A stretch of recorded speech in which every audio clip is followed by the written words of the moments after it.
with our hierarchy now changing around in terms of Edwards and Hughes now leaving, Yeah, how yeah. would we like to see kind of the club get restructured, or would you kind of like replacements? Because I'm not going to lie, I'm a little bit nervous as to what's going to go on at the top now. I would like to see Iriola as a manager, not a coach.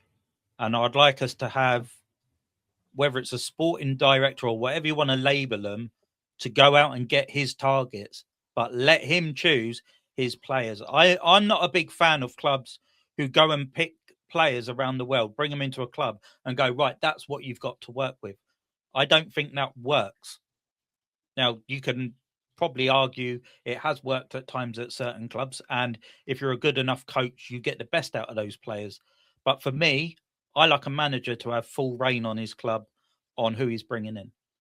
Yep. Yeah. For me, when we kind of looking at how successful Liverpool have like been in the Premier League era, it's kind of under this type of regime.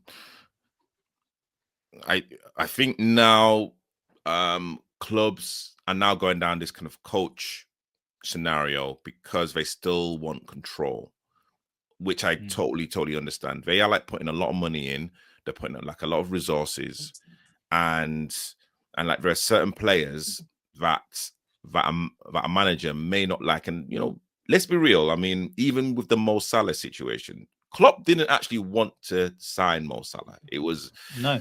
Julian so Brandt, literally, I believe. yeah. So Yeah. even though Mo Salah was absolutely amazing for Liverpool, it wasn't a Klopp signing per se. Mm. So I would still like to have a similar structure. I think the word manager would be non-existent in I say in in the next decade, and I think to actually run a football club, especially at the elite level, you need money people within Yeah. like the kind of top like end of like a boardroom to buy young players and to sell them at a profit, which again may be a little bit controversial, but I mean, I can now see Liverpool going down that route. Um, would I like Areola to like become the manager at this present moment? No.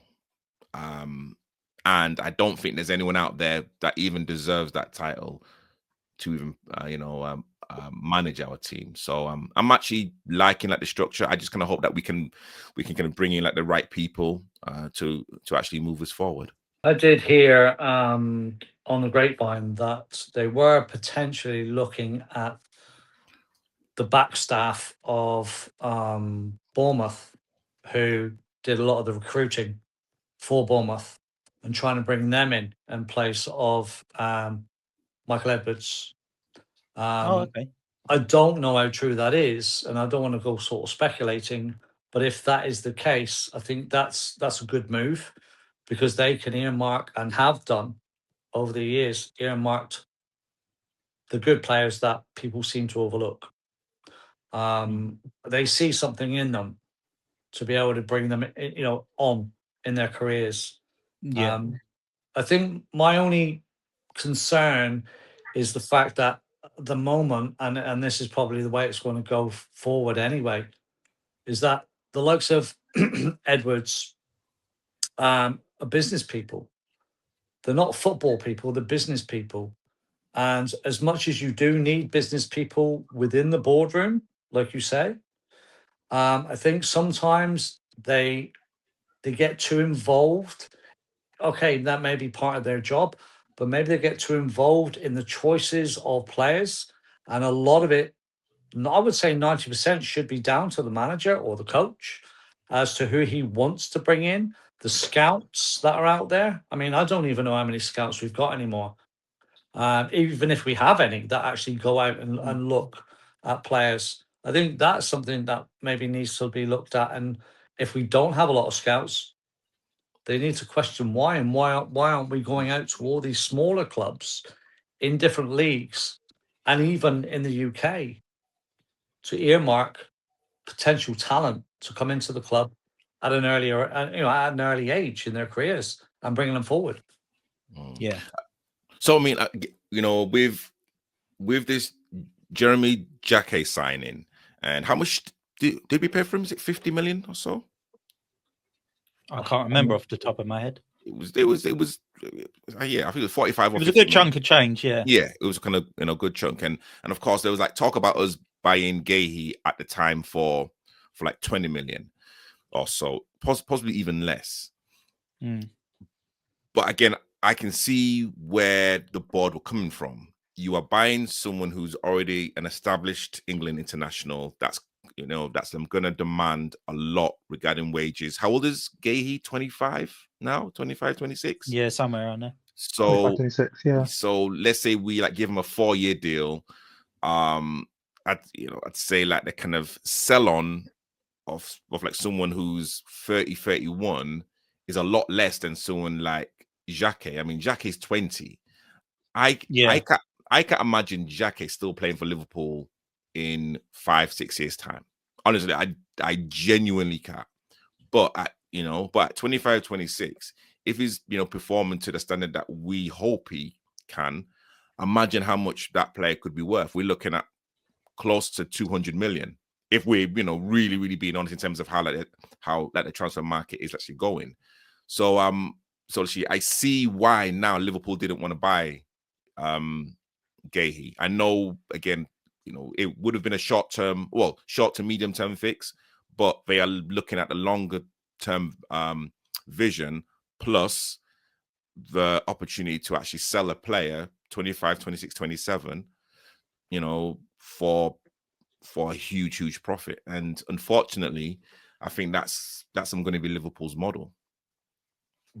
I think it's like most things, especially if you work in business, you've got to have somebody there looking at the short term and what we need at the here and now. And I think that would be Iraola's job. He's going to have to look at it and go to the board and say, I need a right winger, potentially another attacker if we want to have cover for Ekitike's injury, perhaps somebody at right back or another centre back. And I think, that will be his job to go there and say, who have we identified as players?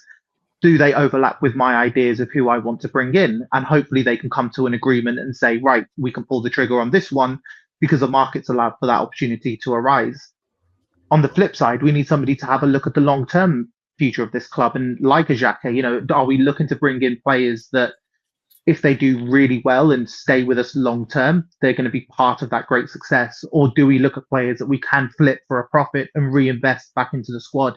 Getting that harmony right, I don't think there's a correct answer for it. I think when we were doing really well under Klopp, that machine was working perfectly. It was really fine-tuned. Michael Edwards would bring him players. He would either reject or accept them. He'd bring players to Michael Edwards, and Michael Edwards would then still run it through his data model.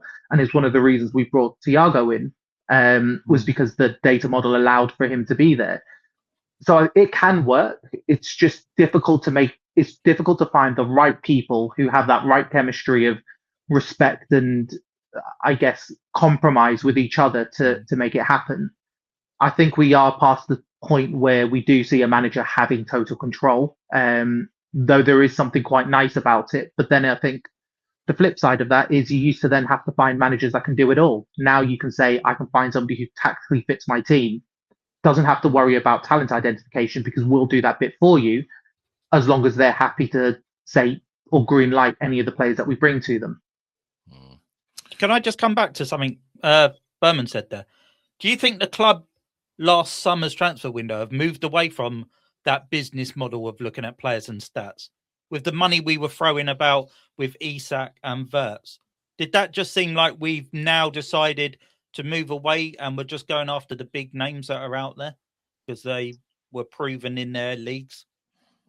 I think because of the age Wirtz is and was when we bought him and the reputation that he had, I don't feel that necessarily was a just go after the biggest name that we can. I think they were in for him, had a look at both Wirtz and Cherky and thought to themselves, well, actually, Wirtz shown a bit of interest here. We can make this deal happen. That's a long-term project. The one that really threw me off was the chase for Isak, especially after getting Ekitike in. That's the bit that kind of made me kind of pause a little bit and think, what is actually going on with this transfer strategy? Because it seemed that we've got two players of pretty much the same profile. One slightly older and more kind of used to the league that he's in. But again, it didn't seem like a very Liverpool signing. They probably would say it was a market opportunity, but I don't think a market opportunity of upward of 120 million is really an opportunity. That's just bullying the team that you're buying from. So yeah, I did kind of pause when I saw that we were consistently going after him, despite it not looking likely to happen until right at the end of the transfer window. Yeah.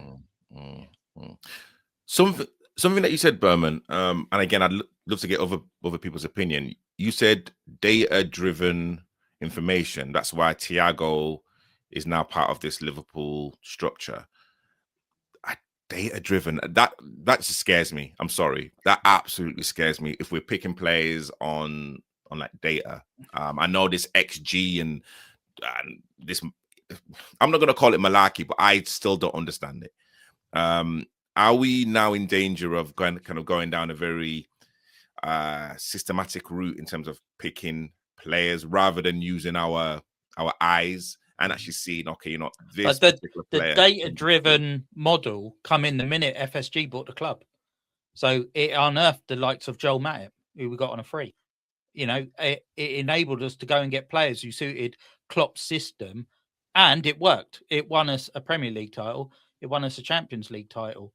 And the only players I'd say didn't really work out using the models, probably Naby Keita being one of them, probably the biggest out of the lot. But for the majority of the signings they using, which was called the Moneyball system back then, because it come from the back of baseball, didn't it?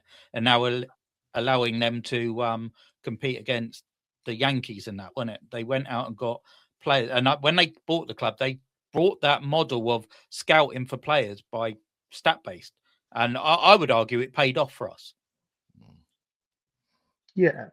I mean, there is something to say that you can try and over-engineer the amount of data that you're using.